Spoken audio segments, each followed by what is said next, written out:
do nosso, do nosso congresso, o segundo, de Direito Aplicado ao Agronegócio, da OAB de Ribeirão Preto. O nosso presidente da Comissão de Direito Agrário e Agronegócio, José Roberto Reis da Silva, está conosco também na tela. E no início, quando houve um pequeno problema com a agenda do nosso presidente, falou sobre o agronegócio e o papel da advocacia, né? E hoje a gente tem a honra de ter conosco o Dr. Luiz Vicente, que vai prestigiar, não só com as suas palavras, mas com todo o apoio que ele ofereceu à nossa comissão durante todo esse tempo de trabalho. Então, sem mais delongas, Dr. Luiz Vicente, por gentileza, com a palavra. Muito bem. Boa tarde, caríssimos amigos, participantes deste segundo congresso do agronegócio aplicado na advocacia. Advogados, advogadas, estudantes, enfim, todos vocês que estão neste momento participando deste evento muito importante, de muita qualidade para o enriquecimento de todos nós, principalmente para os operadores do direito. Em nome da diretoria da Ordem dos Advogados do Brasil de Ribeirão Preto, que honrosa e orgulhosamente estou capitaneando, estou na condição de presidente, eu saúdo o Dr. Albenir Cherubini, saúdo o Dr. Ricardo Calcini, que são pessoas, saúdo também o Dr. José Roberto Gomes de Paula Júnior, José Roberto Reis da Silva e também a Patrícia Silva. Saúdo todos vocês com voto de gratidão e de muito agradecimento. Dr. Albenir Cherubini, por estar se dispondo a emprestar o seu conhecimento para todos nós aqui que estão ouvindo e participando deste evento. Viu, doutor Albenir?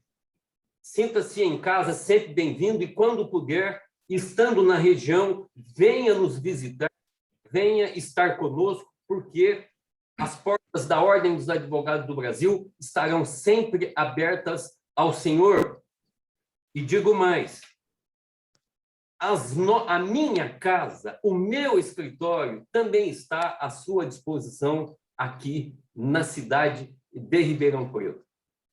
Obrigado. Eu posso, doutor Albenir e todos que nos assistem, deixar de agradecer neste momento a participação de todos os integrantes da Comissão do Direito Agrário, do Agronegócio, aqui em Ribeirão Preto.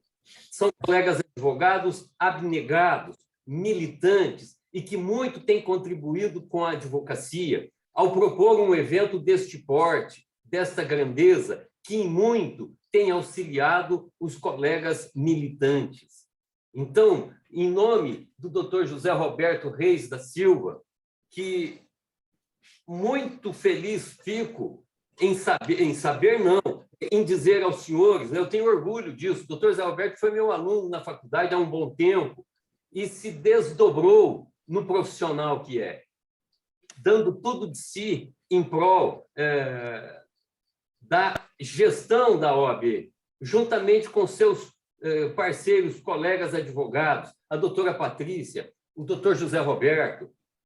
Então, doutor Calcini, todos vocês, integrantes de uma comissão que elevou o nome da OAB para todos os lugares. Desenvolver um trabalho seguro, um trabalho bem feito, um trabalho honesto, qualificando a advocacia. Então, eu quero, neste momento, fazer esta abertura no último dia deste congresso, com muita alegria, com muita satisfação e com o agradecimento dessa gestão que se finaliza no dia 31 de dezembro, para esta comissão que muito trabalhou para o desenvolvimento dela trazendo boas propostas para a advocacia. Então, Patrícia, registro aqui os meus agradecimentos, finalizando a minha manifestação, um bom congresso, final de congresso, uma boa palestra para todos vocês. Vou permanecer na sala, mas no momento oportuno eu precisarei me retirar por conta de uma outra agenda que já assumi, mas não podia deixar de estar presente neste momento para saudar todos vocês, e principalmente o Dr. Zé Roberto Reis, pela sua dedicação, pela sua forma com que agrega as pessoas para a sua comissão, a forma com que sempre tratou a diretoria e a forma com que sempre tratou este presidente, viu? Muito cortês, muito educado, uma pessoa que realmente merece todo o nosso respeito. Minha gratidão para a sua pessoa. Doutor, obrigado, presidente. Seja muito bem-vindo. Estaremos todos agora seu ouvinte, mas também não poderia deixar de fazer uma manifestação do Dr. Zé Roberto Gomes de Paula Júnior, que já tem formação profissional, outra formação, e está dedicando o seu trabalho em nosso favor. Dr. Ricardo Calcini também, o nosso abraço cordial, sempre bom estar com todos vocês. Doutor Albenir, a doutora Patrícia, dê sequência nos trabalhos, passando a palavra ao doutor Albenir. Boa sorte, muito obrigado. Doutor Luiz Vicente, muito obrigada pelas palavras sempre positivas que o senhor tem para nos colocar para frente. Esse terceiro dia do nosso congresso tem palestras importantíssimas também, que eu tenho certeza atrairão a atenção de todos os congressistas do começo ao fim. Eu tenho que fazer um agradecimento especial à editora Mesuno pelas cortesias que tem oferecido e vai oferecer ao Congresso. Um agradecimento especial à ESA de Ribeirão Preto, na pessoa da doutora Thaís Busato, e que concedeu 3 bolsas de estudo para o curso de contratos agrários com o nosso presidente José Roberto Reis da Silva. Então, são formas importantes de estimular ainda mais a aproximação do direito dos advogados e do agronegócio. Eu passo já imediatamente à apresentação do nosso palestrante, Dr. Albenir Cherubini, que falará sobre os ciclos do agrarismo no Brasil, uma evolução, suas perspectivas.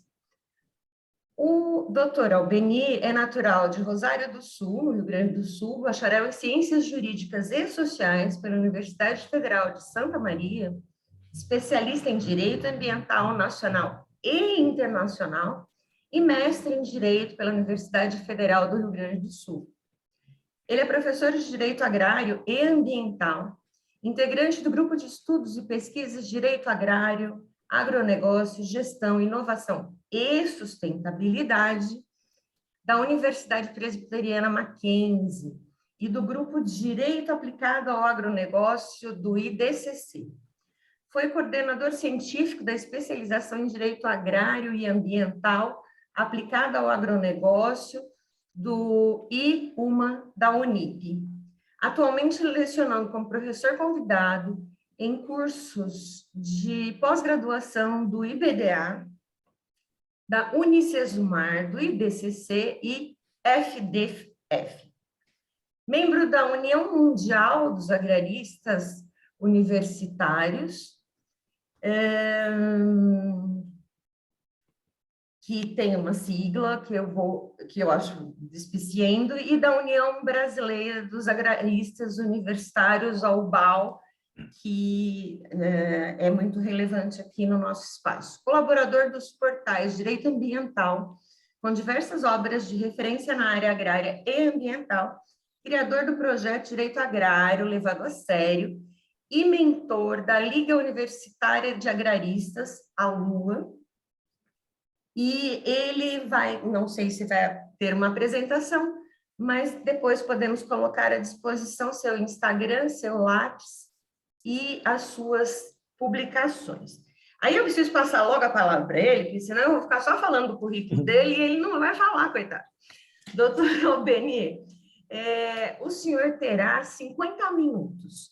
Se o senhor precisar de ajuda para controlar o tempo, só me pergunte. Se não, por favor, ilumine-nos. Tá, ok. Muito obrigado aí pela recepção. Obrigado, doutora Patrícia. Minha saudação e meu agradecimento ao doutor Luiz Vicente aí. Com certeza, indo a Ribeirão aí, vai ser ponto de passagem para ele fazer uma visita e levar uns presentes aqui do Sul. E quando o senhor vier a Porto Alegre, vamos garantir um churrasco aí, doutor Luiz Vicente. Isso aí, que churrasco é agro. Muito bem.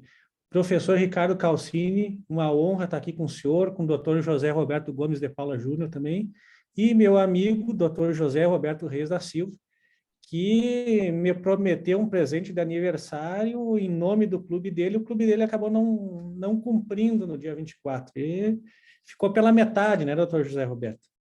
Disse que o Corinthians ia golear o Inter e acabou não acontecendo isso. Eu fiquei até um pouco...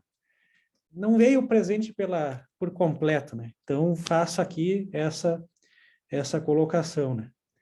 Bom, me convidou o doutor José Roberto aí, para mim é uma honra estar participando desse evento. Acompanhei o evento, a primeira edição, quando houve, fiquei até muito feliz pela qualidade das falas dos palestrantes, dos temas e também da abordagem.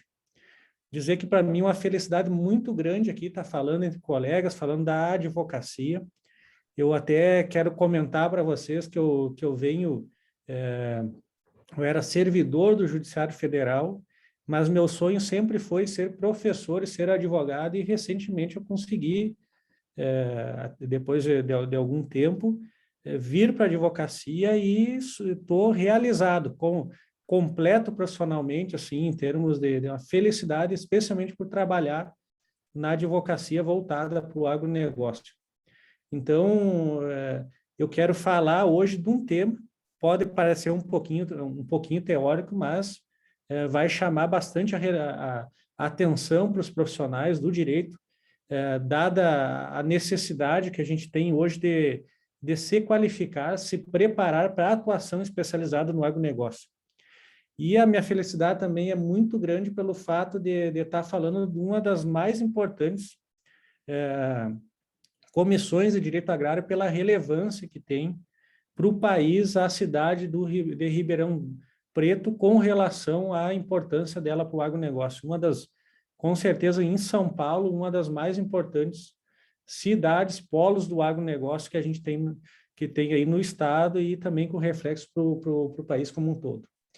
E eu começo dizendo que a gente vive o chamado segundo ciclo do agrarismo, que é aquela fase do agrarismo hoje voltada para essa ideia de agronegócio, que é aquele estudo, agronegócio, uma ciência que estuda a organização que se dá aos fluxos, analisa as cadeias e os sistemas agroindustriais, essa organização dentro dessa dinâmica.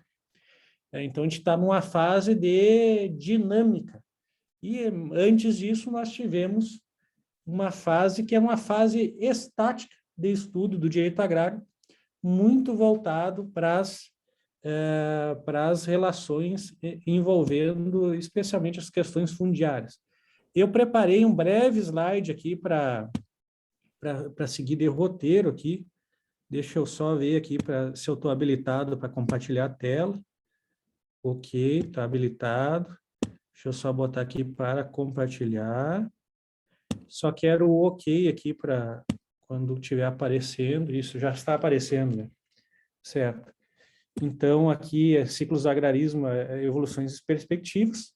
Começo fazendo alusão aí ao professor, uma frase do professor Francisco Torma, que diz que o agrarista é o elo da corrente que liga o universo rural ao universo jurídico. Então, pautando assim a importância.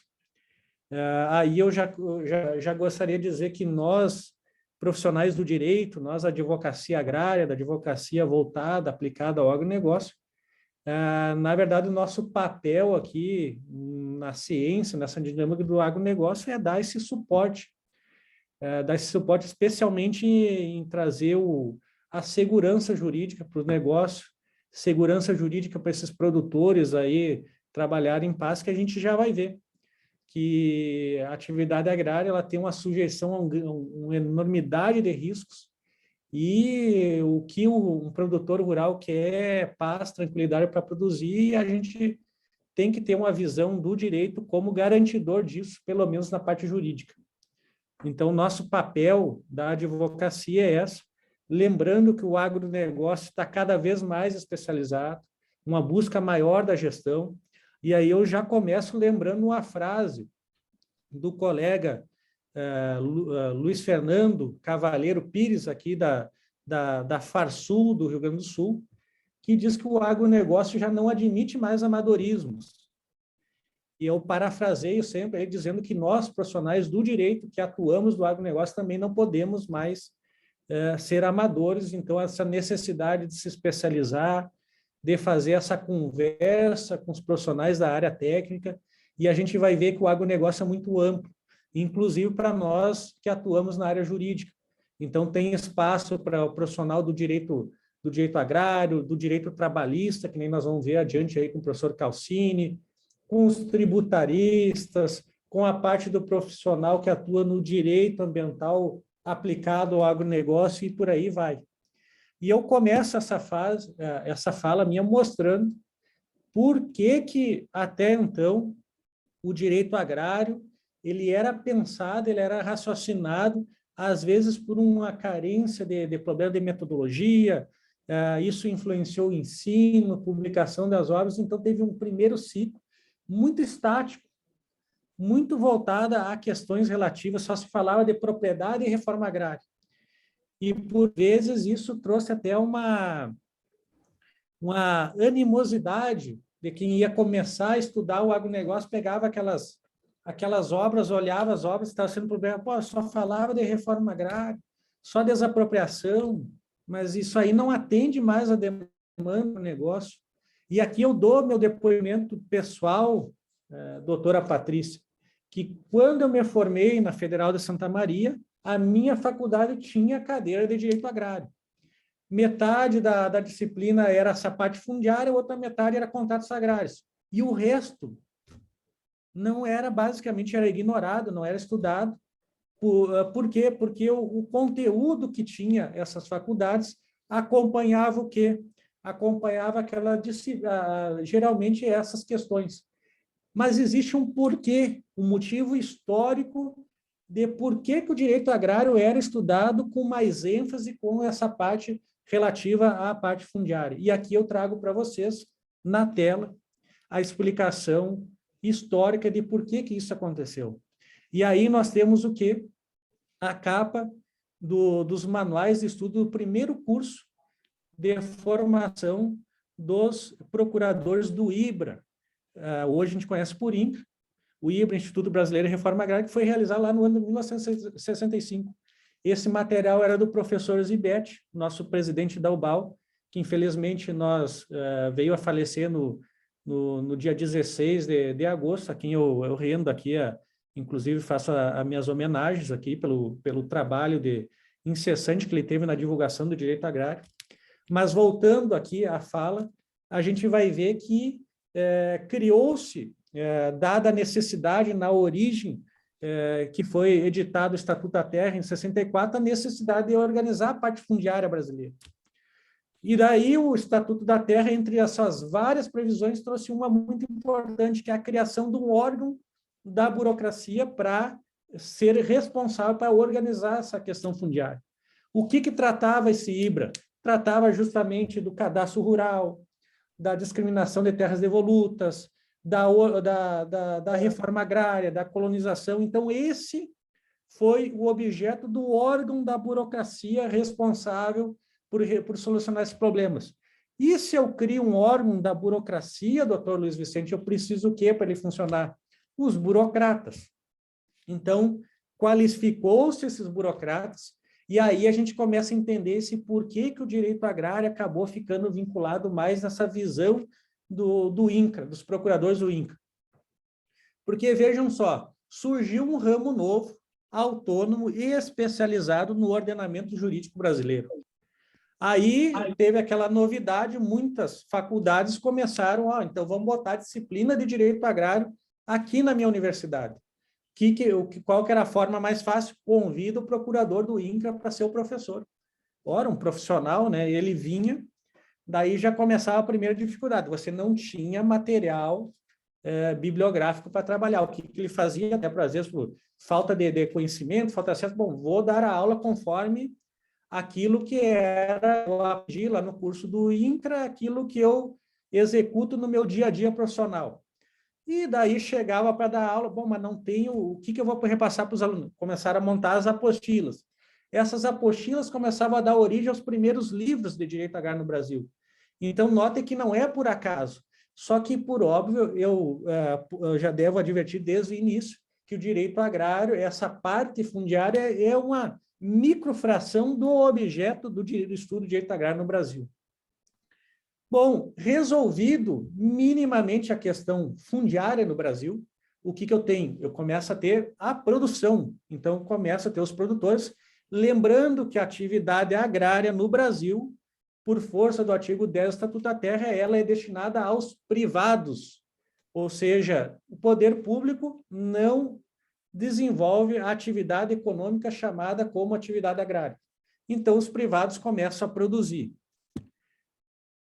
Uma parte esquecida, que o direito agrário ele tem dois tipos de normas. Tem as normas de direito material, aquelas de competência exclusiva da União, mas também a gente tem normas chamadas normas de política agrícola, onde o direito agrário faz o balizamento por meio das normas. Aí a gente tem aquelas normas, por exemplo, o Sistema Nacional de Crédito Rural, é um exemplo, a própria lei da política agrícola e tudo mais, aonde a União define parâmetros gerais, sendo que os estados, o Distrito Federal e os municípios também podem ter normas dispondo sobre políticas agrícolas.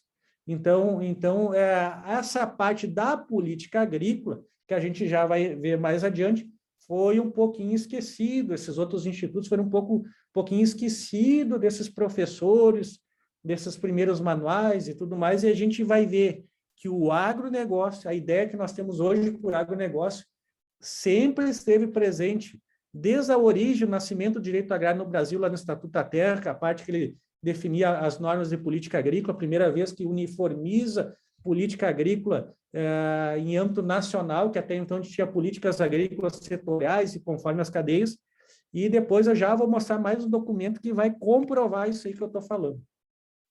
E como eu disse, da parte estática, no momento que tu tem o produtor e você começa a produzir, e produção, notem, que a produção é a palavra que orienta o direito agrário em termos constitucionais e também infraconstitucionais.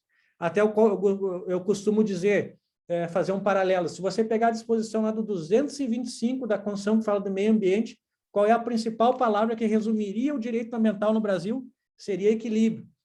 Se eu pegar as disposições de direito agrário presente na Constituição, lá no seu artigo 186,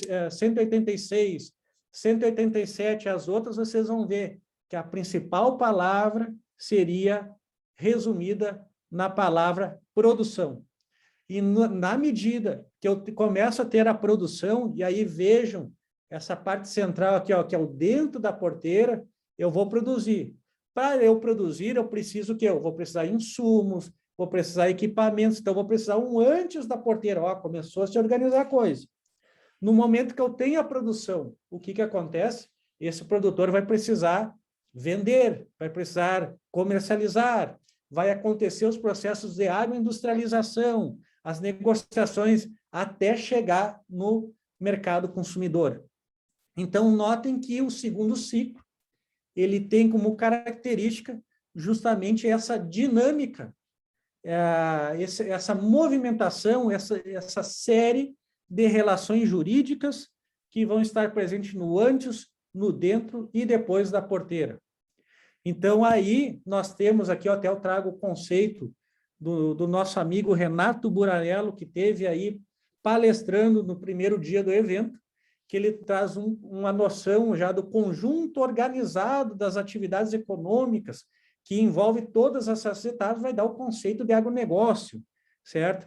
Então, pegando essa relação do antes, do dentro, fase produtiva, depois, aí ele coloca também mercado de capitais, porque o brasileiro foi muito criativo, criou o chamado sistema de financiamento privado, por meio a partir da origem lá da CPR, daquela lei de 2004 que criou os títulos decreto do agronegócio, e hoje nós temos aquelas novidades, que foi a lei do agro, a lei do FIAGRO, então estão se tornando cada vez mais sofisticadas essas relações jurídicas advindas do agronegócio.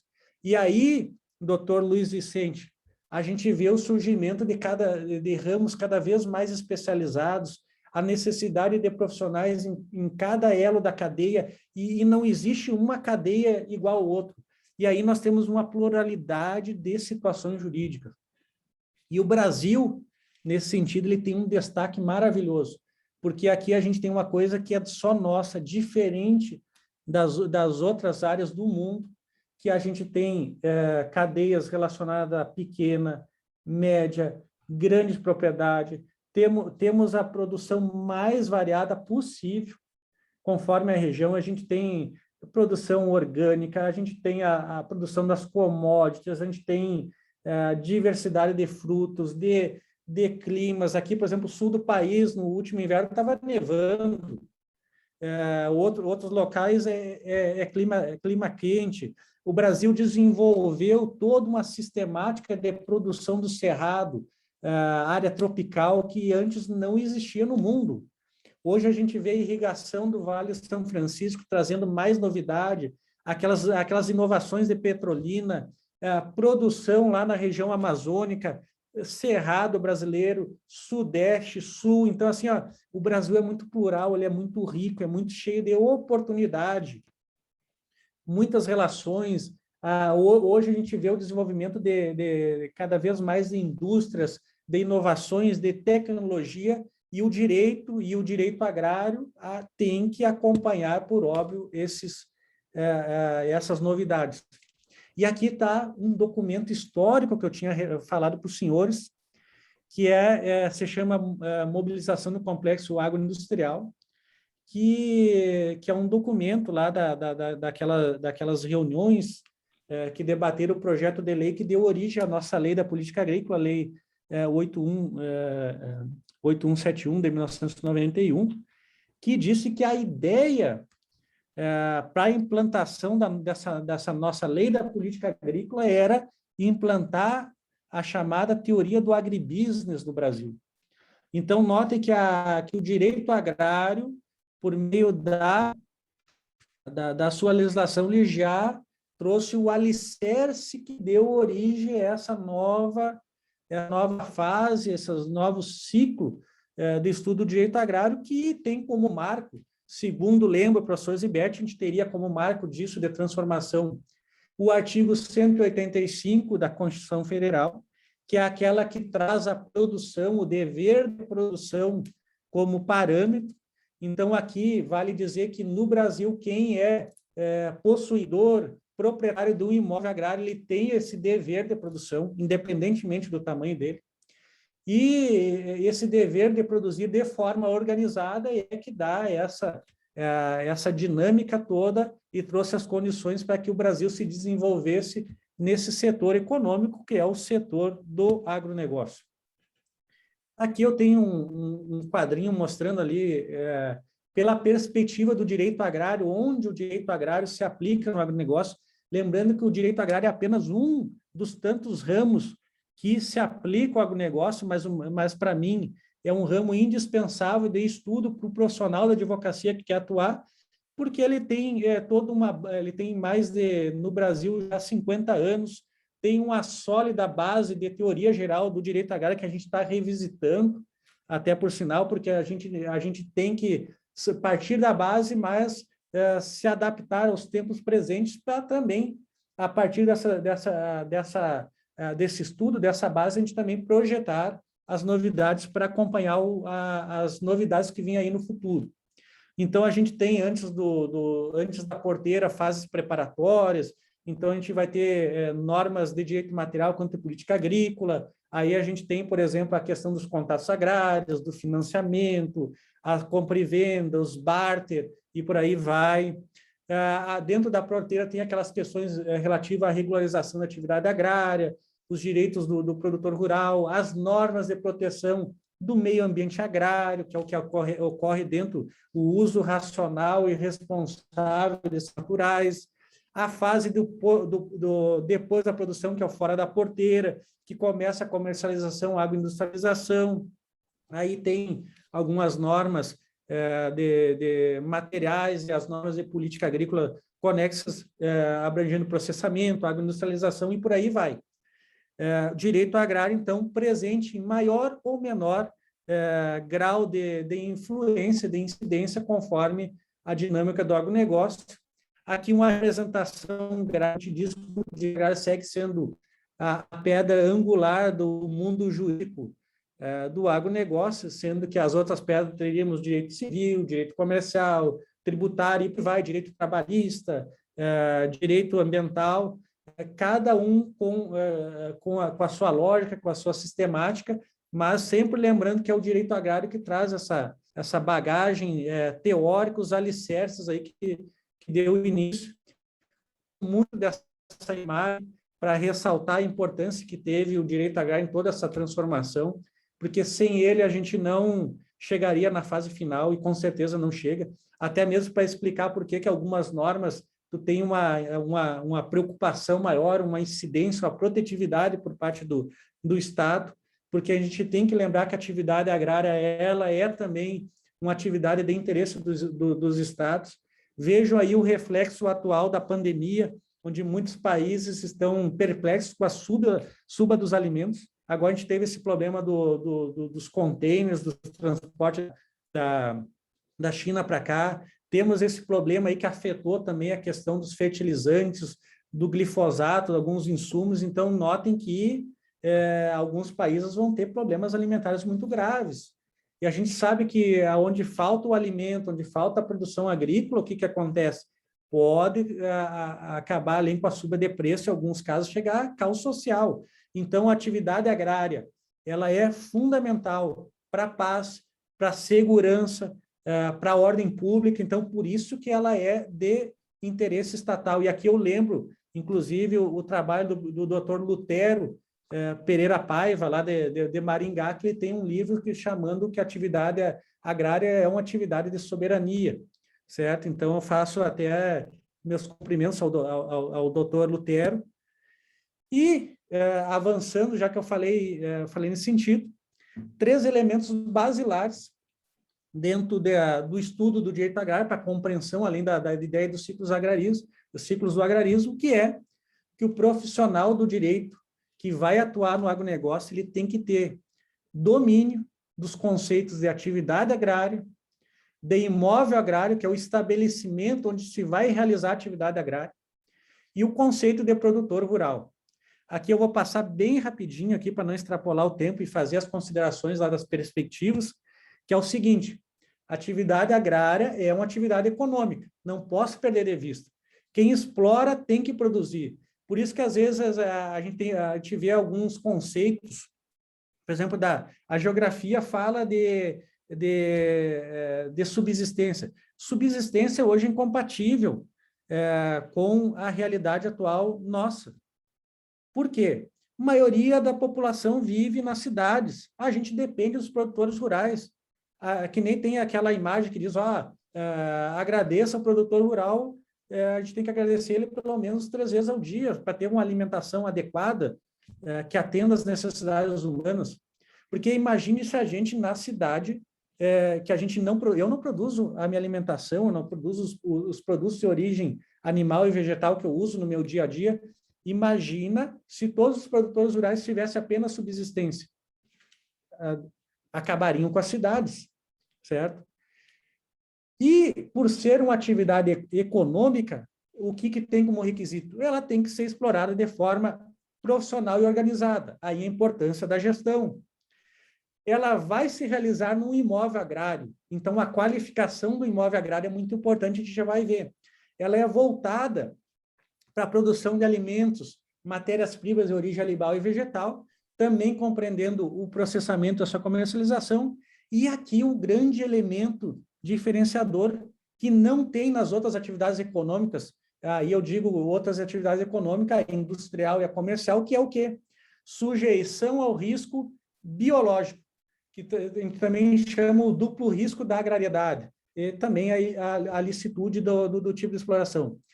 Para entender essa questão dos riscos, eu montei esse quadrinho assim, bem didático, é o seguinte: qualquer empreendimento econômico vai ter sujeição a que tipo de risco? Mercado, custo de produção, variação. Como é que eu reduzo esse tipo de risco? Por meio da gestão, da boa administração. Então, existem ferramentas ali que eu posso, dentro dos empreendimentos, trabalhar para minimizar riscos. Mas na atividade agrária, mesmo tendo excelente gestão, eu ainda vou ter sujeição a riscos que eu não controlo, que é o quê? Os riscos agrobiológicos, porque eu tenho como se fosse uma indústria a céu aberto, então eu tenho a sujeição aos ciclos produtivos, observar os ciclos produtivos. Não adianta eu plantar soja fora do tempo, porque eu não vou colher, certo? Eu tenho o ciclo de produção, eu tenho o clima, eu tenho as doenças e pragas próprias dos vegetais e dos animais, porque eu estou falando de vida, relação com a natureza. Isso aí é um termo que vem da biologia, das ciências naturais, germinação, etc. O risco agrobiológico, ele também traz limitações à expansão da atividade agrária. Hoje eu sei, por exemplo, que determinada região, por exemplo, aí de Ribeirão Preto, se eu fizer seguir recomendações agronômicas e plantar soja aí na região de vocês, eu sei que aí a predominância é o setor da cana, né? Mas vamos fazer de conta que seja a soja, até a soja é plantada para recuperação das áreas de cana, né? Se você seguir a recomendação, digamos que você vai ter uma média de 70 sacas de soja por hectare, certo? Em 1.000 hectares, vezes 70 mil hectares. Eu não posso chegar fora de um ciclo, né, doutor Jacir, e pedir assim, agora eu quero 150 mil sacas de soja para o produtor Jacir Costa, que ele tem 1.000 hectares, que ele vai dizer, ó, não posso. A minha capacidade das minhas terras, se eu fizer tudo certinho, é 70 mil. Então, eu não tenho como expandir, porque eu tenho uma limitação de área e também sujeição aos riscos. Mas como é que eu elimino esses riscos? Ciência, tecnologia e inovação. E aí tem outra questão muito interessante. Isso reflete no direito? Reflete. Notem, por exemplo, se eu tenho já um conhecimento agronômico que me permite projetar a minha lavoura, quanto eu vou colher, e eu tenho carência de decreto, o que eu posso utilizar para esse tipo de comercialização? A própria produção futura. Lembre que nasceu os contratos de barter, com contrato futuro, não deu problema lá de adimplemento, porque às vezes não tinha garantias, o que criaram? O legislador brasileiro, lá os profissionais do agronegócio criaram a CPR em 1994, e daí criaram um título de decreto que era líquido, certo, exigível, e ainda trazia obrigações reais sobre aquela produção futura da soja. Aperfeiçoou-se isso ao longo do tempo, isso aqui é muito bom. Em 2004, criou-se outros títulos decretos, o Certificado de Depósito Agropecuário, o Arte Agropecuário, criaram o CRA, o Certificado de Direitos Recebíveis do Agronegócio e a Letra de Crédito do Agronegócio. E aí a CPR servia de lastro, esses títulos poderiam ser comercializados na Bolsa de Valores, captação direto no mercado de capitais. Ou seja, por que isso foi possível? Porque houve avanço na ciência, na tecnologia, na inovação, e o direito acompanhou, trazendo ferramentas, trazendo nova tecnologia jurídica que permitiu aprimorar o tipo de relação jurídica, o tipo de negociação. Outro conceito aqui, rapidinho, conceito de imóvel agrário. Aqui eu quero trazer que o conceito de imóvel agrário ou imóvel rural, ele tem que ser lido também, não só pelo artigo 4º do Estatuto da Terra, mas em conjunto com 1142, com a ideia de estabelecimento.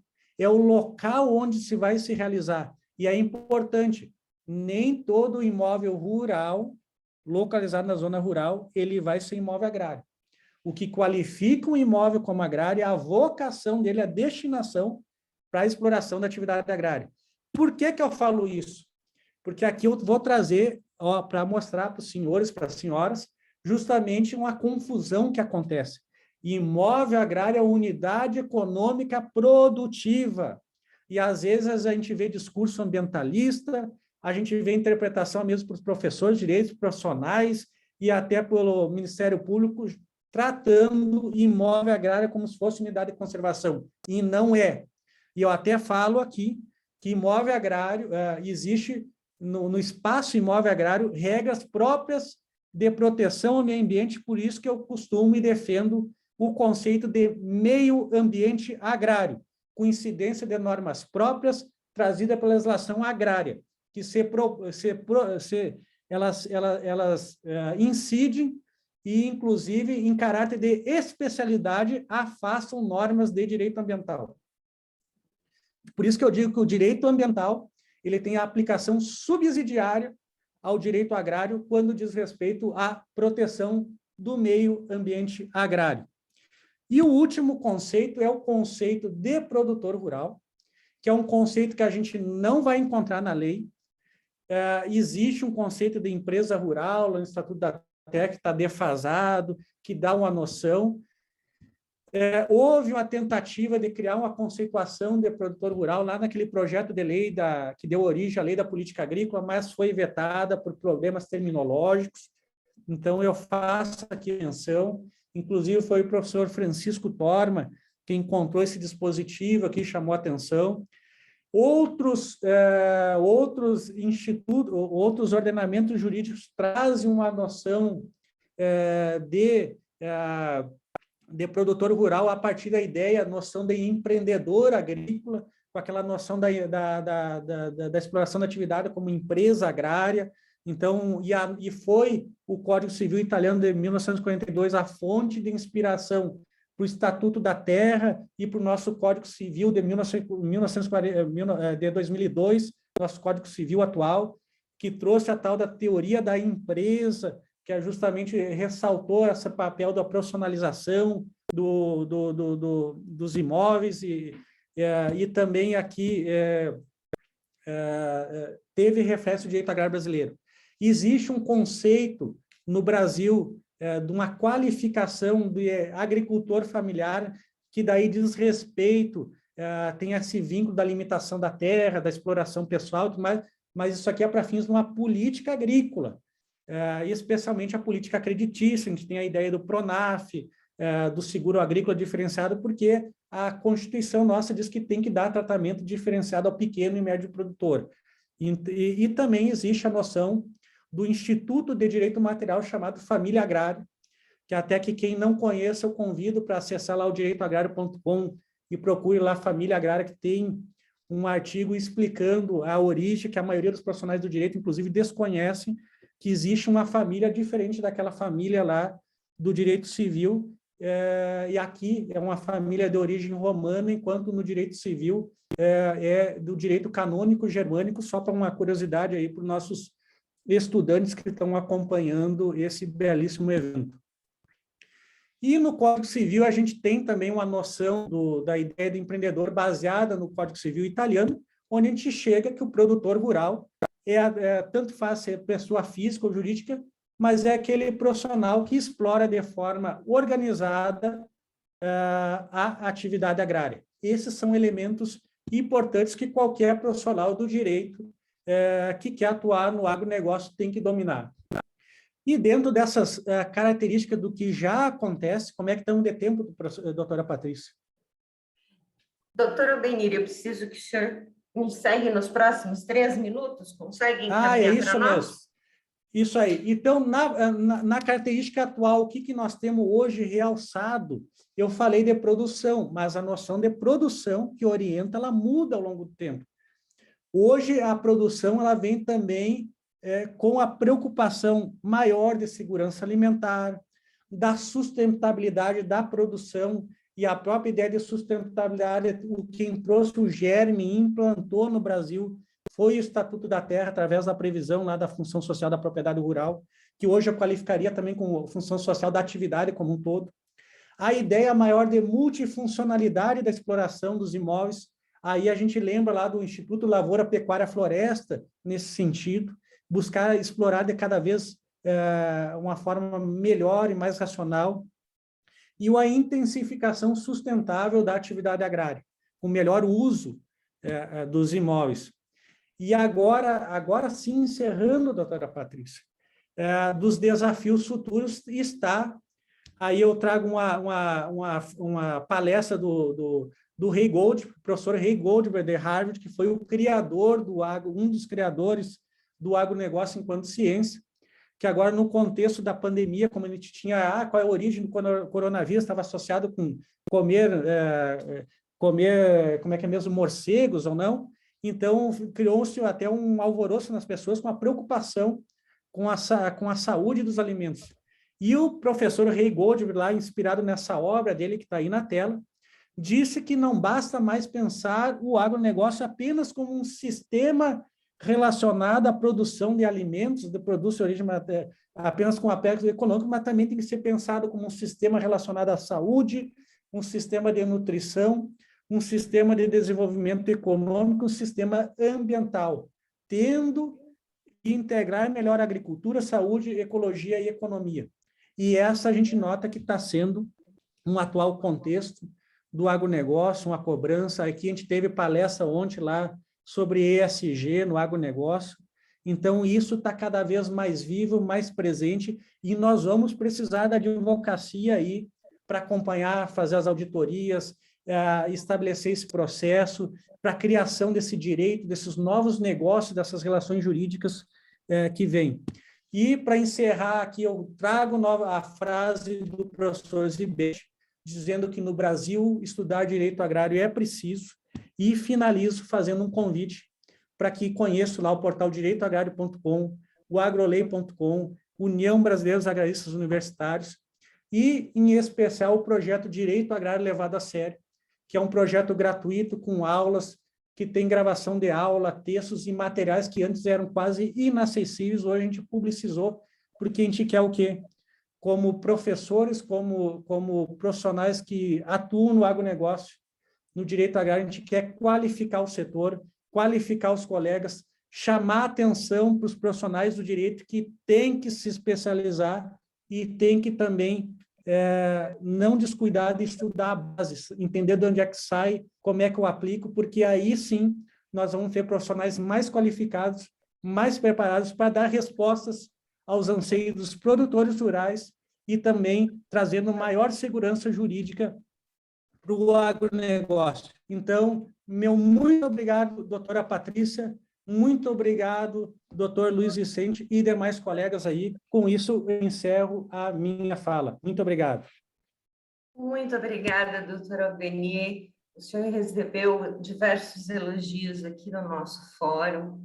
Eu sei que é um desafio falar de um mundo, porque hoje, literalmente, seja por uma perspectiva agrarista, seja por uma perspectiva do agronegócio, que cada um ainda está fazendo aí o seu balance para ver se a gente se completa, se um pegou o outro inteiro, se a gente segue em campos do direito paralelos, né? Mas o senhor foi muito feliz nessa evolução que o senhor trouxe, né, de tudo isso, e eu tenho certeza que, no momento, eu não tenho nenhuma pergunta, mas se houver perguntas, encaminharei para o senhor para a gente devolver essa resposta para os nossos congressistas. E, de toda forma, é um prazer, eu falo em nome da OAB de Ribeirão Preto, agradecendo a uma tão ilustre presença, falando de um assunto tão importante para nós. Muito obrigado. Como disse o nosso presidente Luiz Vicente, o senhor é sempre bem-vindo em Ribeirão Preto, a capital nacional do agronegócio. Obrigado. Gente, nós seguimos agora e nós vamos falar sobre os CBIOS. E para quem esteve ontem aqui, né, ficou aquela coisa assim, Patricinha de Jesus, você vai dar spoilers sobre CBIOS, porque eu ia falar de tributação de CBIOS e tinha que dar lá meus spoilerzinhos, né? Já que o Jacir só podia falar hoje. Mas o senhor Jacir Costa é presidente do Conselho Superior de Agronegócio da Fiesp, da COSAG, ele é sócio da AgroAdvice e durante mais de 2 décadas foi presidente do conselho e CEO da Tereosa aqui no Brasil. É uma pessoa muito bem articulada, uma pessoa que tem uma visão prática dos nossos negócios, no agronegócio, que vale muito a pena. Nos meus 12 anos de agronegócio, eu sou uma admiradora, né, do Jacir, que é professor, não sei, até na gentileza que ele faz. E aí, como eu já dei alguns spoilers, ele virou para mim e falou assim, Patrícia, a gente pode fazer uma coisa um pouco diferente? Para eu não ficar repetindo muito o que você falou, né? A gente pode fazer tipo um bate-bola e eu vou completando as coisas que você não falou ontem. E eu acabo de topar. O meu presidente já caiu de costas, né? O meu presidente da comissão já virou e falou assim, Patrícia, eu falei que era fazer as coisas do jeito certo, mas você é meio maluquinha.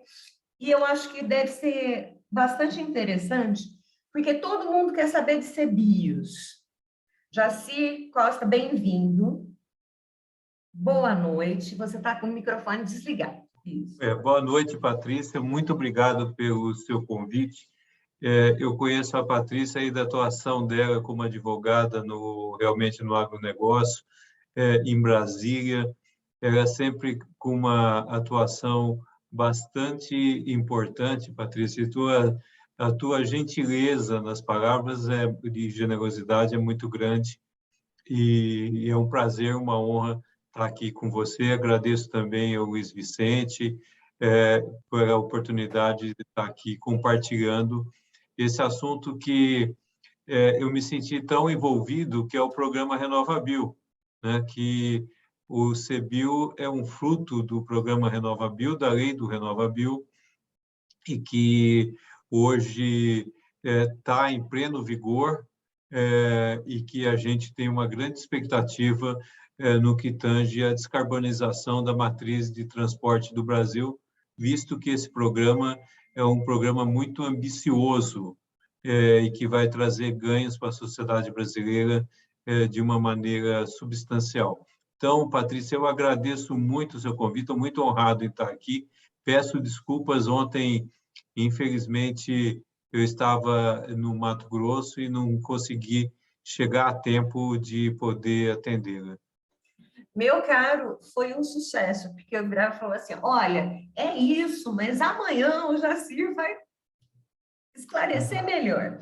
Né? Jacir, quando eu fui me preparar, né, para essa palestra, porque eu tinha me preparado para a questão da tributação, que ainda está muito pouco clara, né? Com a parte da tributação ainda está assim, lá seus 15% descontados os custos, que ainda são altos para fazer a certificação, né? E 15% de imposto de renda retido na fonte, descontado esses valores, mas as instituições financeiras, para lançar efetivamente, estão fazendo um movimento de cobrar PIS/COFINS, né, de cobrar contribuição social sobre lucro líquido, e aí a gente tem a sociedade brasileira e o mercado privado pedindo um marco regulatório. Vamos começar de ré para trás? Antes de falar do histórico, dos CBIOS, de tudo isso, se fosse para começar direito, ou seja, se fosse para começar com um marco regulatório, como é que tinha que ter começado o CBIOS? Bom, todo o mercado de descarbonização de carbono no mundo, ele não é taxado, porque é um mercado que está se iniciando e ele tem de ser incentivado. Então, aqui no Brasil, resolveu taxar um mercado antes da existência do mercado. Então, realmente já foi uma batalha conseguir a taxação dos 15%, mas depois entraram todas essas nuances tributárias que você está dizendo, Patrícia. Isso é muito ruim, porque isso traz uma insegurança para o emissor bastante grande. Na verdade, ele não sabe quanto que ele vai receber de maneira líquida, se ele está se exposto a ser depois autuado pela Receita Federal, porque não existe a própria Receita não dá uma transparência grande com relação a isso. O que tem de se fazer realmente é uma lei mais no sentido tributário de criar um incentivo, de fazer com que ele esteja incentivado de maneira eficaz, ou seja, que não seja taxado. No início, ele tem de criar o mercado. Então, a criação do mercado é que vai fazer com que depois ele possa ser taxado gradativamente quando ele já estiver consolidado. Desculpa, alguns tributaristas falam, só para corroborar, falam exatamente isso. Eu tinha que ter um mercado que ficasse 5 anos sem nenhuma tributação, aí põe uma tributação menorzinha nos 5 e nos próximos 5, bem ao encontro do que você está falando, Jaci. Patrícia, isso é o óbvio, né? Porque você tem de criar esse mercado. E é um mercado de descarbonização, gente. É um mercado que vai levar trazer benefícios para a sociedade. É um incentivo ao uso o programa RenovaBio, Patrícia, Vamos lá, então. Vamos para o RenovaBio. O programa RenovaBio é um programa que traz muitos benefícios para a sociedade, porque é diferente de um mercado que taxa carbono, porque o mais correto seria taxar o carbono. É o que a Receita Federal queria. Mas taxar o carbono, você nivela por baixo. Você um produtor de etanol não eficaz, ele vai ter o mesmo benefício de um produtor eficaz ambientalmente nesse aspecto. O CBIO é diferente. O CBIO busca a eficiência ambiental, estimula a eficiência ambiental. Então, ele estimula novos investimentos. Eu vou dar um exemplo para você, Patrícia. Uma usina que não faz cogeração, só produz etanol, ela provavelmente vai precisar perto de 900 litros de etanol para emitir um CBIO. Uma usina que tem cogeração, que reduz o uso de nitrogenados na lavoura, que vai estar usando biogás da sua cogeração, produzindo biogás de resíduos, etc., talvez ela vai precisar de 600 litros. Então, você nota que isso incentiva a busca de eficiência e investimentos em geração de emprego. Então, é uma coisa tão necessária, tão óbvia. Então, a importância do CBIO é tão grande que ele merece ser incentivado. Então, enquanto não existir, Patrícia, infelizmente, nós iremos dar muito trabalho para os tributaristas, porque, na verdade, as dúvidas que recaem são muito grandes. Mas isso, ao mesmo tempo, desestimula investimento em novas emissões de CBIO. Então, realmente, a gente tem de ter um trabalho muito eficaz para regulamentar o CBIO e fazer com que ele seja, de uma maneira bastante eficiente, incentivado. Como eu já tinha subvertido a ordem, a gente meio que começou com o final na tributação, vamos voltar às origens. O que a gente sempre teve quando a humanidade começou o seu processo industrial foi a utilização de combustíveis fósseis, finitos e altamente poluentes, certo? Aí a gente começou a descobrir que tem coisas que dá para fazer e que a gente consegue reduzir o impacto de tudo que a gente já fez lá atrás, de errado, né, com combustível fóssil, que não era errado, era o que a gente tinha.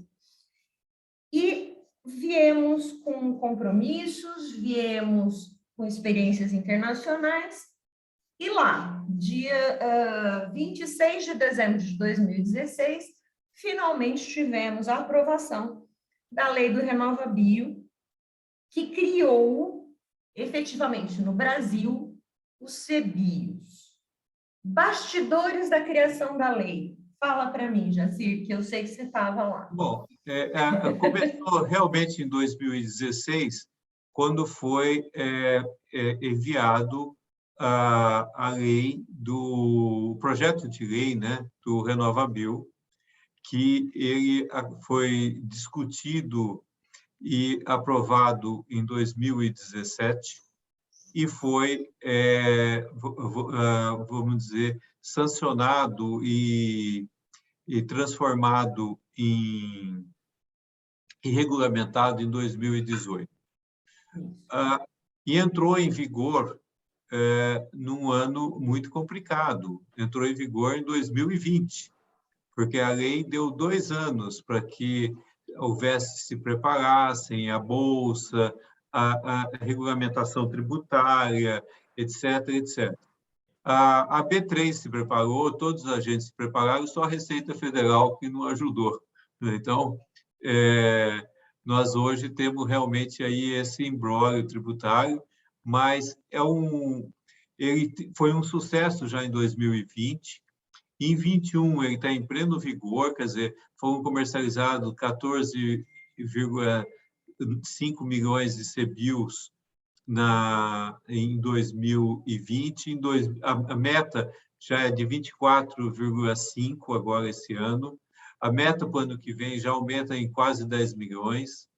Então, ele está em evolução e realmente vai ser um mercado bastante interessante para o produtor, não só do etanol, mas também para o produtor de biodiesel, o produtor do etanol de milho.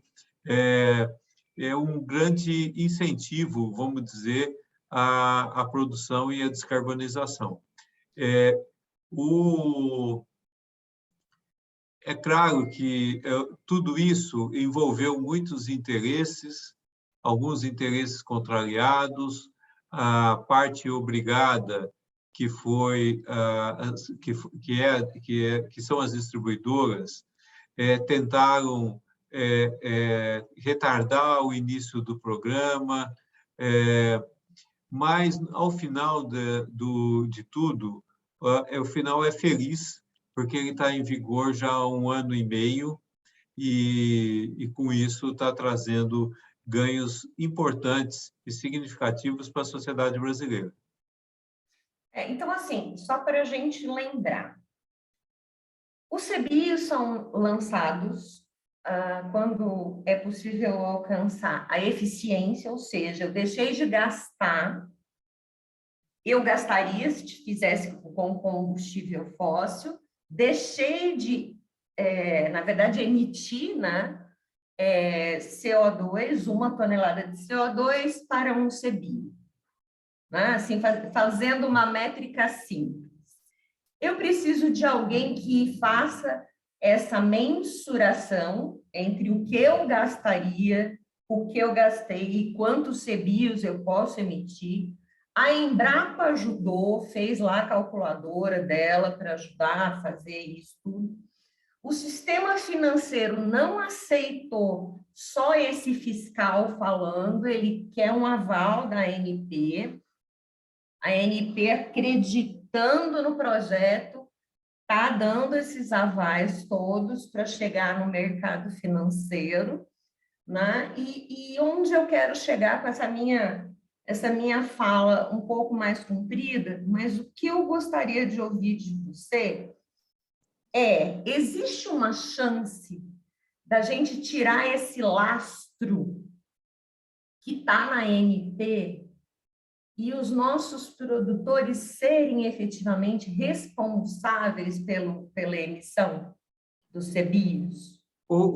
Veja bem, eu acredito, Patrícia, como você colocou, o processo é complexo, porque É uma governança totalmente complexa, né? É complexa. O produtor vende o etanol, no momento que ele vende o etanol, ele emite CBIOS de acordo com a nota que ele recebeu, que foi certificada por uma certificadora independente e ratificada dentro da ANP. Então, um produtor mais eficiente, como eu disse, pode precisar de 600 litros, a cada 600 litros emitir um CBIO, o menos eficiente 900. Ele tem uma nota ambiental. Nota de eficiência ambiental, não é um negócio assim? Nome grandão. E ele emite os CBIOS em virtude disso. Depois disso, a nota fiscal vai para a ANP, um sistema que hoje está rodando automaticamente, e aí a ANP reconhece que aquele CBIO é válido. Depois que ele é válido, a unidade produtora de etanol, de biodiesel, pode colocar esses CBIOS na B3, aposentar ele na B3 para serem negociados. E aí uma distribuidora ou qualquer um outro agente que queira mitigar suas emissões vai lá e adquire aquele número de CBIOS que, como você disse, equivale a uma tonelada, um CBIO equivale a uma tonelada de carbono evitada. Uhum. E todo esse processo, ele realmente é complexo, mas tem um ponto, Patrícia, que ele dá muita credibilidade a esse processo complexo, porque são muitos agentes que estão olhando, fiscalizando e emitindo e participando do processo. Então, eu acho que isso agora que a gente vai discutir em Glasgow, mitigação de emissões, que a gente vai discutir, vai ser discutido em Glasgow, eu espero que chegue a uma conclusão, como que vão ser remunerados aquele que reduz seu nível de emissão, que benefícios que vai ter, etc., o que ele pode fazer na sua contribuição ambiental, na sua produção, e taxar aquele que emite, né? Como que esse processo vai transcorrer? Essa complexidade, que a gente fala de complexidade, mas, ao mesmo tempo, dá uma garantia desse certificado. Então, eu acho que, nesse momento, Patrícia... Precisávamos. Precisa, porque a gente usa... O brasileiro gosta de usar linguagem futebolística, né? Em time que está ganhando, não se mexe. Então, vamos deixar assim. Essa credibilidade é boa. O que eu acho que é importante é que a gente realmente, aquele ponto, que é o ponto que você começou no início, o que a gente precisa é ter incentivos tributários eficazes que levam a que esse mercado seja ampliado. Jacir, eu vou falar rapidamente, é uma coisa que poucos brasileiros sabem, e o nosso governo se comunica muito mal. A gente não tem, pessoal, nós não temos lá no nosso orçamento um orçamento de subsídio para atividades que sejam ambientalmente corretas, que sejam para segurança alimentar.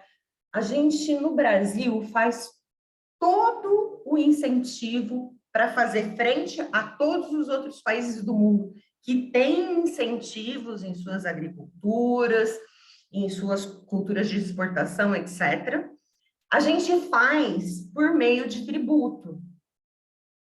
Então, isso traz uma dificuldade muito grande para o o contribuinte que é investidor de um novo negócio, por exemplo, um emissor primário de CBIO, né?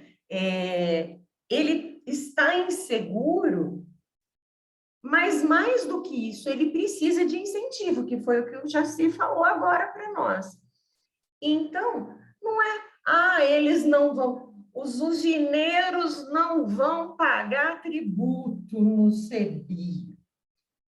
Não, caros colegas, a gente está tentando fazer as emissões de gases de efeito estufa diminuir. Estamos tentando fazer o nosso papel, né? E com o custo para fazer isso, o custo do fiscal primeiro, o custo para passar pela ANP, depois o custo da financeira que vai levar para a B3, são custos, né? E a gente precisa de um país que nos apoie. Daí a preocupação da gente ter incentivos, né, para que a gente faça esse tipo de transformação, que é o que a gente faz com a descarbonização. Deixa eu te perguntar uma coisa, Jaci, que eu fiquei curiosa e um tanto quanto agoniada, né? Você é um empresário, estava lá e emitiu X CBIO. Para você, o que é CBIO? Ele é tipo uma nota de crédito, um título de valor mobiliário, porque a legislação não diz o que é. Então, eu quero saber, vocês que estão emitindo, o que vocês estão pensando? Bom, essa questão é uma questão importante, né? Eu acho que aqui tem vários advogados tributaristas que vão responder a pergunta de uma maneira muito melhor do que eu vou responder. Olhando do lado empresarial, o CBIO é a criação de um novo mercado. Hoje, nós temos, por exemplo, uma unidade produtora processadora de cana, ela comercializa açúcar, comercializa etanol, comercializa eletricidade e vai comercializar títulos no mercado de carbono.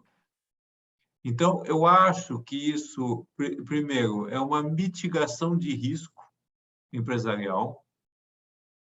Eu acho que é uma coisa muito importante, porque você está atuando num novo mercado, com um novo produto. Então, a minha interpretação é de que esse ativo ambiental, né, que vai ser negociado, ele vai trazer, vamos dizer, a criação de um mercado que ainda não existe, que nós não atuamos e que é bastante promissor, porque o mundo está nesse caminho. Então, eu me lembro bem quando começou o mercado de eletricidade, foi todo um aprendizado de como atuar nesse mercado, entendimento das regras, fazer contratos, vender para o governo, vender no mercado livre. E hoje, isso já está uma prática de mercado, inclusive aí com as empresas de comercialização de energia sendo muito valorizadas. Você vê agora a fusão da Comerc, né, que a Vibra, né, que é a ex-Petrobras distribuidora, fazendo uma parceria com a Comerc, é uma coisa nova e que valorizou esse mercado. Eu acredito que isso vai ocorrer também no mercado de CBIOS. Então, vai dar esse mercado, eu acredito que a gente vai estar fazendo a comercialização de CBIOS não só para a parte obrigada, que são as distribuidoras, mas também esse evento que está sendo feito aqui, alguém que queira patrocinar esse evento que você está organizando, e queira fazer, eu quero fazer o evento Carbono Zero. Quanto que nós estamos emitindo aqui conversando, quantos CBIOS que a gente vai adquirir, para adquirir e zerei as minhas emissões. É um evento com emissão zero. Então, igual esse, vão ter outros eventos. O nosso rodeio de Barretos, alguém que vai lá, compra, vou mitigar as emissões do rodeio, e compra, e faça uma publicidade disso, e ganha publicidade com isso. Eu acho que vai ser um mercado muito interessante, um mercado que está começando, e por isso, Patrícia, eu volto àquele ponto principal que você, no início, colocou. Eu acho que colocou de uma maneira muito feliz o ponto de que é um mercado que precisa ser incentivado. Não é taxar um mercado que ainda não nasceu. Deixa ele nascer, crescer, entrar na adolescência. A hora que estiver na vida adulta, com capacidade de pagar, né, ele paga, entendeu? Ele já é um contribuinte. Ele vai lá e já tem carteira de trabalho, já está apto a estar contribuindo. Então, eu acho que vamos agora fazer com que esse mercado entre na fase adulta. Né? Então, ele tá ainda na maternidade. Então, Vamos trabalhar muito, então, né, Jaci? Jaci, eu agora vou colocar um dedinho na ferida. Já tem um projeto de lei proposto, a gente sabe do histórico aqui no interior de São Paulo, e isso já começa a refletir, falei com o pessoal da Soja Emílio ontem também, começa a haver um interesse dos produtores em receber uma parcela do valor do CBIO quando ele é comercializado pela primeira vez. Uhum. No meu parco entendimento, só consigo vislumbrar se tiver alteração legislativa na participação deles. Porque na legislação do jeito que está, eu não consigo. Eu veria isso como uma negociação de algumas outras coisas que você põe lá no encontro entre usinas produtoras e os produtores de cana-de-açúcar, por exemplo. Fala para mim, quem tem direito aos créditos do CBIO?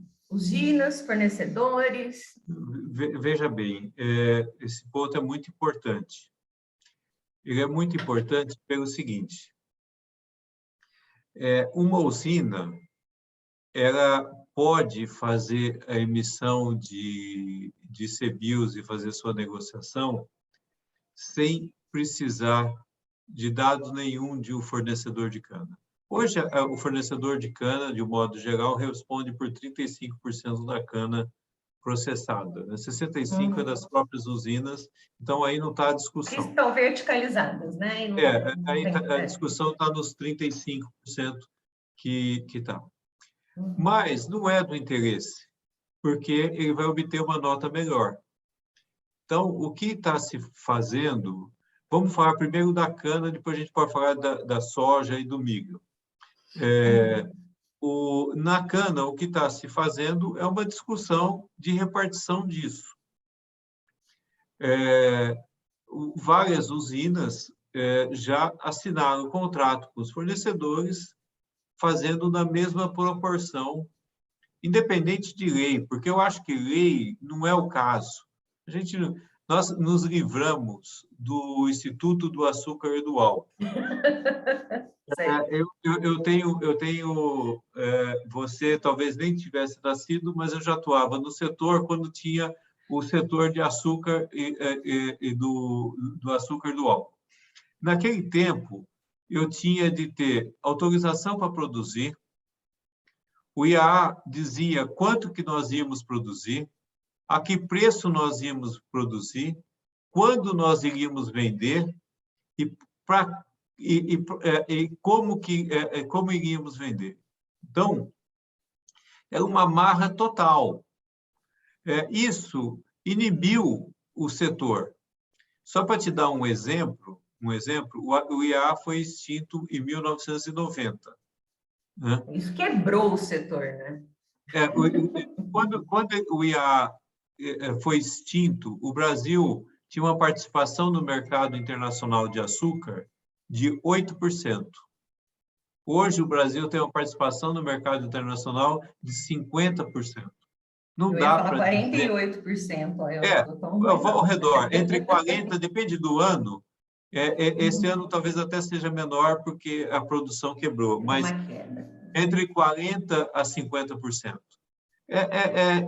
O crescimento foi gigantesco, deixando o empreendedorismo, a capacidade empreendedora do produtor brasileiro livre. Foi o que aconteceu na produção de grãos, né? No Mato Grosso, em Goiás. Então, eu acho que colocar uma legislação é um retrocesso. O setor ele tem o Consecana. O Consecana não é uma lei. O Consecana é um acordo que está em vigor desde os anos 2000, há mais de 20 anos, de uma maneira muito eficiente, repartindo o preço do etanol e o preço do açúcar entre a indústria e o produtor de cana. Então, o que eu acho é que tem de ser copiado isso no CBIO.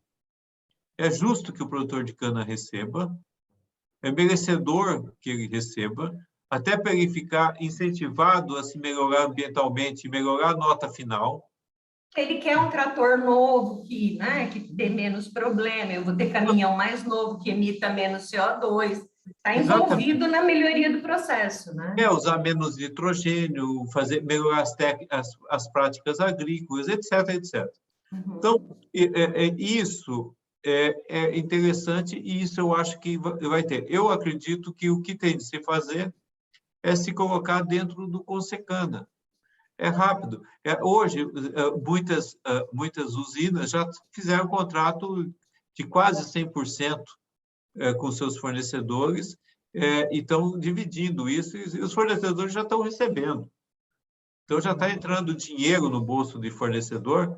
Eu conheço usinas que já quitaram todos os CBIOs da safra passada, e dessa safra está pagando normalmente, conforme faz as emissões, dentro de um acordo comercial assinado entre as partes. Agora, o ideal é que fosse inserido dentro do Consecana. É mais um órgão mediador, né? Que é um diálogo, né?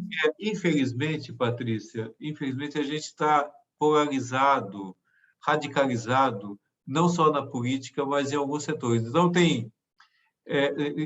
eu diria que dos dois lados, tanto da indústria como dos produtores, tem alguns radicalismos que têm de ser apagados para fazer uma convergência, porque o interesse é comum. Nós temos aí desafios comuns e que têm de ser enfrentados de uma maneira que leve a um consenso e que a gente busque uma solução. Isso eu estou falando da cana. No milho e na soja é muito mais complexo, porque é difícil você identificar o fornecedor que está fazendo. Tanto é que é um trabalho muito grande quando você identifica.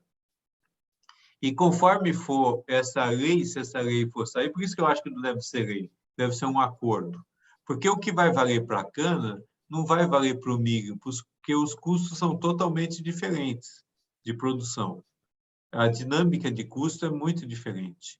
Então, as construções são diversas. Então, no etanol de milho, no biodiesel de soja. Por isso que eu acho que uma lei não funciona. Você quer fazer edição de tudo, se fizer tudo por edição de leis, atrapalha. A gente tem aí, eu não sei se tem algum advogado trabalhista aí, mas... O seu próximo que vai falar é um trabalhista expert. Então, você pega, por exemplo, o excesso de lei trabalhista e de regras trabalhistas atrapalha o emprego. viabiliza a mecanização. É uma coisa que você tem que tomar muito cuidado, e você fazer um excesso de lei e que você, pensando em proteger alguém, você está, na verdade, prejudicando aquele alguém. Então, eu acho o seguinte, agora, o que tem de ter, Patrícia, na minha opinião, primeiro, meu ponto de vista, é justa a repartição. Ok.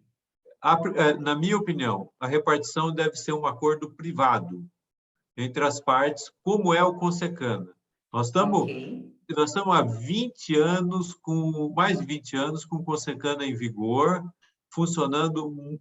Tem alguns pontos que ainda podem ser corrigidos, melhorados, sempre tem, mas, vamos dizer, de uma maneira muito razoável, e eu acho que isso deve estar dentro do CEBIL.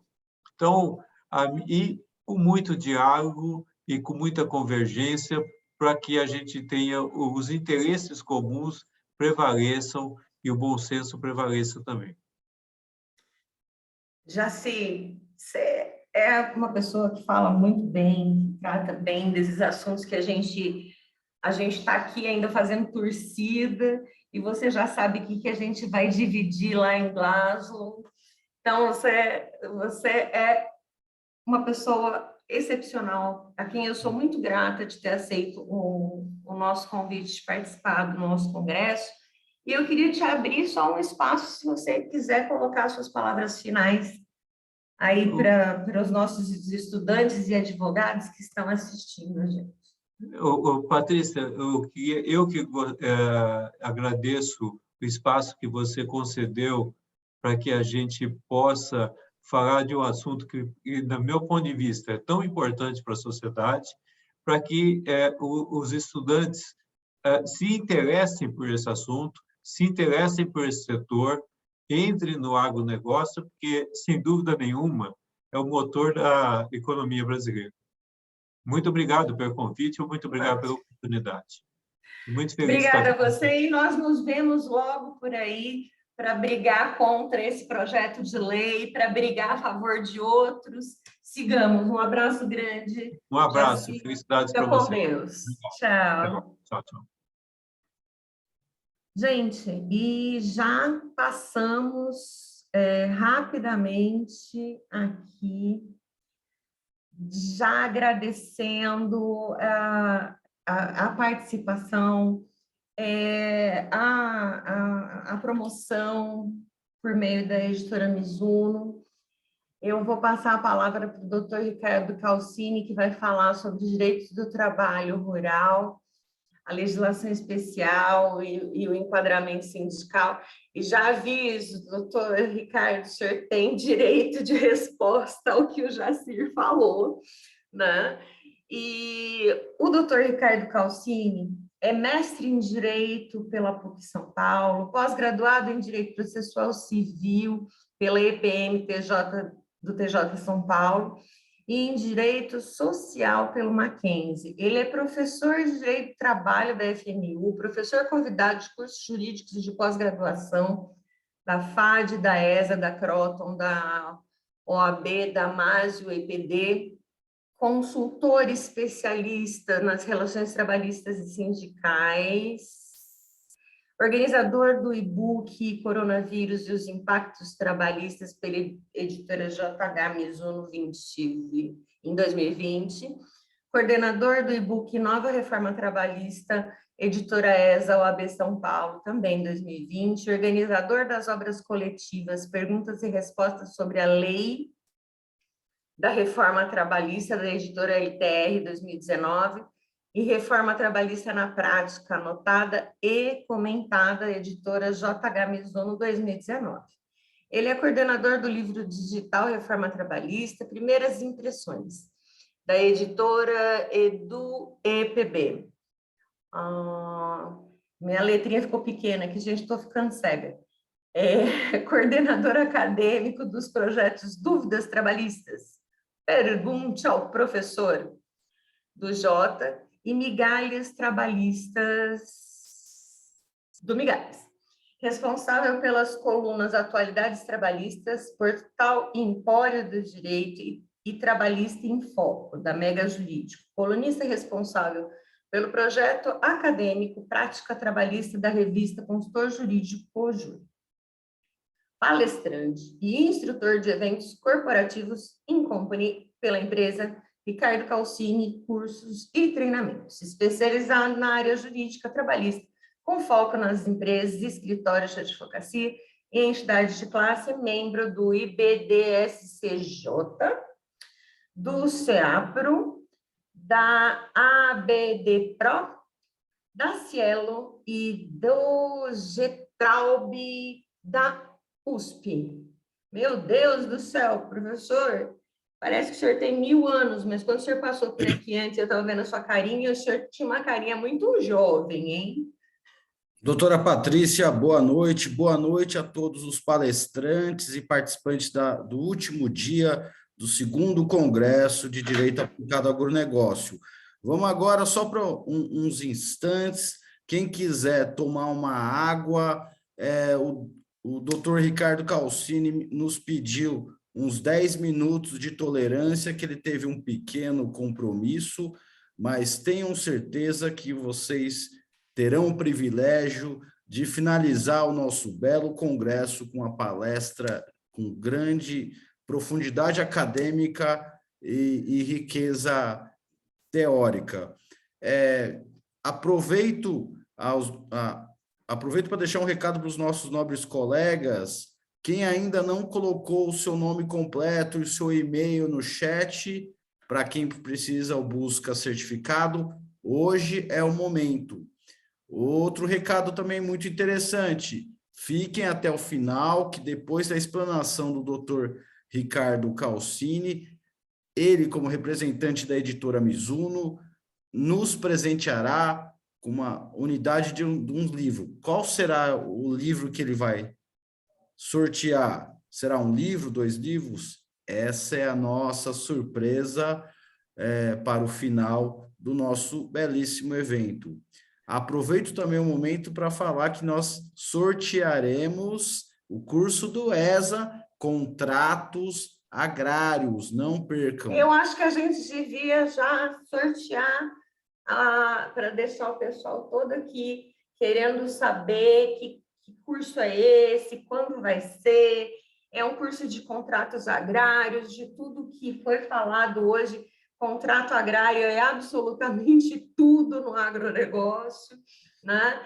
É um curso que tem um valor bastante expressivo, né? E o José Roberto Reis, nosso presidente, conseguiu essa bolsa, e eu acho, Zé, que a gente devia... Vamos fazer o sorteio do ESA agora, então, aproveitando esse belo momento. Isso! Eu estou fazendo uma tabela aqui. Qual que é a melhor forma? Por letra, primeira letra, por número? O que você acha? Vamos fazer pergunta da palestra. Para ver se o povo estava assistindo a palestra. É uma boa, hein? Olha só, quem responder primeiro no chat, né, a questão que a gente vai fazer, eu acho que vale bem a pena, vai ganhar aí 2 dias de curso, né? E eu acho que a gente devia escolher a palestra do doutor Albenir Cherubini. Ele falou diversas coisas, mas ele falou especialmente sobre a origem do direito agrário e das aulas de direito agrário nas faculdades. E aí, o povo não tinha professor para dar aula. Quem ele disse que eram os professores, os primeiros professores de direito agrário? Quem responder primeiro está ganhando a bolsa da ESA. Procurador do IBRA é o Afonso Baldim. Não é o IBRA, meu querido. Na época já chamava em INCRA, mas eu acho que vale. O que você acha, Zé Roberto? O INCA é o Instituto Nacional do Câncer, gente. Por mim, Eu, eu acho que o Afonso usou da coragem e do pioneirismo para se jogar nessas águas profundas e belas que é o direito do agronegócio. Por mim, é Ibra. Renato Buranello está aí falando com a gente. Oi, Renato. Só depois passou a ser INCRA. Um beijo grande para você. uma O cara participação levou. fenomenológica do Dr. Renato Buranello nos auxiliando nesses instantes de intervalo Por no último gentileza, dia do então, segundo a gente congresso. precisa do seu nome completo, do seu e-mail e telefone. Você fala essa gentileza para nós, o nosso ganhador? Se você quiser encaminhar diretamente, você pode clicar no chat, em vez de enviar para todo mundo, o pessoal começar a te mandar o WhatsApp de pedir. Ele já pôs aqui, Já colocou? Ah, tudo bem. já. Ele falou, ops, já Mas foi. está tudo em casa, Afonso. Aqui nós somos um grupo muito unido. Parabéns. Eu tenho Parabéns certeza que aí. você vai gostar muito do... Ô, Buranello, bota sua carinha aqui para nós. Deixa eu dar um oi para você. Olha um comentário do nosso querido Afonso Baldim. Ele falou que estava presente. Ó, eu estou desde o primeiro dia criando esse curso. Muito obrigado. Nós que agradecemos pela sua participação e dos seus colegas. Aproveite o curso. Eu vou fazer o seguinte, enquanto eu estou aqui esperando, a gente está esperando o Ricardo. Eu tenho que fazer uma série de agradecimentos, tá? Então, eu vou aproveitar e vou fazer os agradecimentos já logo agora. Gente, o Dr. Luiz Vicente abriu nossos trabalhos, é uma pessoa muito querida, apoiou muito mesmo todas essas iniciativas da Comissão de Direito Agrário e de Agronegócio da OAB, 12ª sessão. O nosso presidente, José Roberto Reis da Silva, esteve aqui rapidamente, depois precisou se ausentar. A nossa vice-presidente, a doutora Liliane Moraes Ramos, é uma querida que o tempo que é necessário dela, ela para e faz tudo que a gente precisa. Eu quero fazer um agradecimento especial ao Carlos Eduardo Truitt, que foi o meu mestre de cerimônia ontem. Ele ajudou muito que a gente organizasse os nomes, a gente organizasse os links, porque parece que é pouca coisa quando a gente vai fazer um webinar, né? Mas às vezes a coisa é um pouco mais complexa, né? A gente agradece a coordenação do Departamento de Cultura e Eventos da OAB, 12ª sessão, na pessoa do presidente, doutor André Luiz Carrenho Geia. Agradecemos o apoio institucional do Dr. Alexandre Luiz Mendonça Rolo, presidente da Comissão de Cultura e Eventos da OAB de São Paulo. É óbvio, não podíamos deixar de agradecer o Dr. Caio Augusto Silva Santos, presidente da OAB São Paulo. E um agradecimento especial à Rosana, que é a nossa equipe de terra, né, da OAB Ribeirão Preto, que atende a todos os nossos pedidos desesperados, faz os nossos banners e ainda está com aquele sorriso sempre lindo e sempre nos apoiando. Muitíssimo obrigada. Zé Roberto, como é que está aí? Só mais alguns instantes, aguardando o breve retorno do nosso último palestrante. Se alguém quiser tomar uma água, é aquela coisa rápida, aproveitem. Encerraremos em grande estilo o segundo Congresso de Direito Aplicado. Muito obrigado pela participação de todos.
Zé Roberto, sua aposta para Glasgow.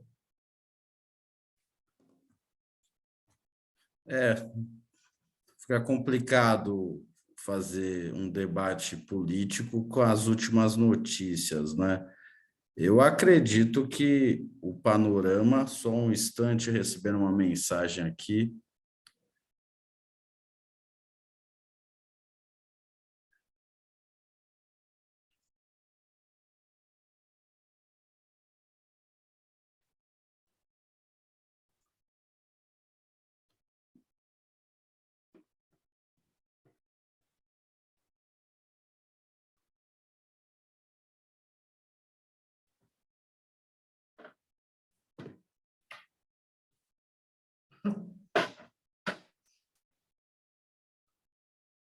Vamos lá.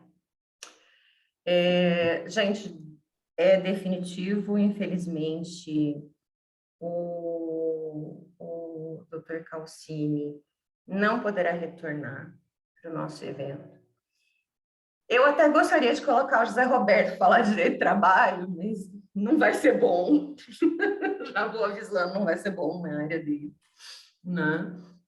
Então, eu já fiz os agradecimentos formais, mas queria fazer um agradecimento muito especial para vocês que têm essa tenacidade de sentar aqui, ouvir uma série de questões que são desafiadoras, que nem sempre fazem parte do nosso dia a dia, né? E estarem aprendendo.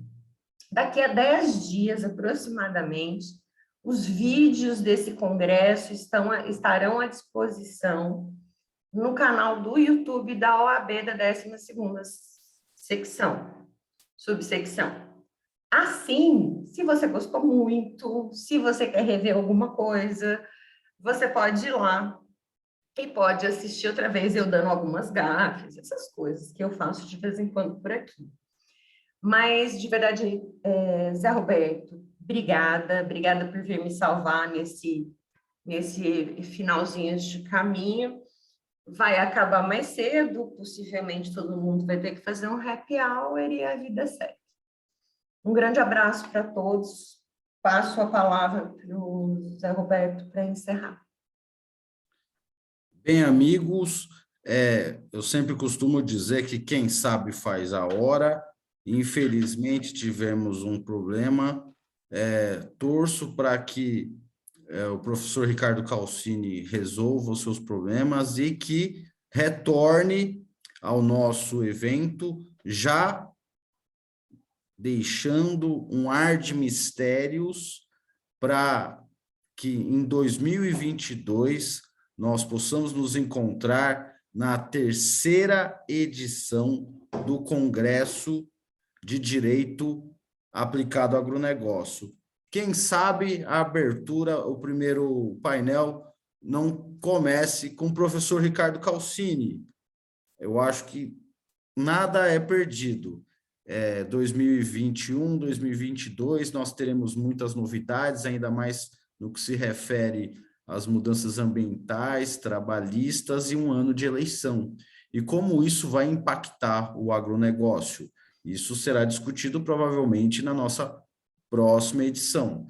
A todos que estão aqui conosco, que nos acompanharam, tanto da Comissão de Direito Agrário do Agronegócio, os meus mais profundos agradecimentos, votos de saúde e vida longa a todos os membros que, de uma forma integral e carinhosa, nos auxiliaram, encaminharam e acreditaram no projeto consolidado, que é o Congresso, que finaliza agora.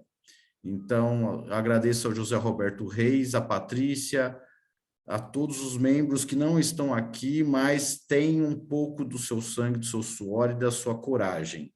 Isso aqui é fruto de um trabalho coletivo, fruto de uma devoção ao agronegócio e também a democratização do conhecimento e o acesso desse mundo que não está distante de nós.